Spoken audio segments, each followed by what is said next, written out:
All right, so this is a 21 Durango, okay? My antenna clipped the door because it came down a little bit. Well, it didn't go up all the way, let's put it that way. So see what happened?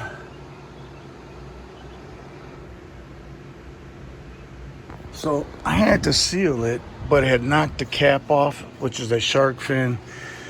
And it did a little something to the antenna inside there because the radio cuts in and out, So anyway, so I bought a new one. So the best way to get to it, simple, is there's a cover here. You remove that.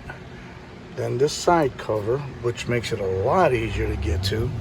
Okay, see?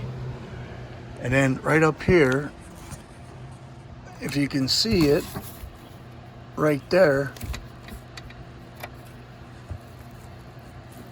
see?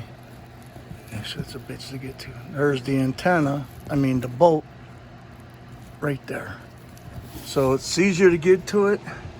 This way you don't crease up the ceiling, you know what I mean? So I see somebody else do it online and they really crinkled the damn headliner. So, okay.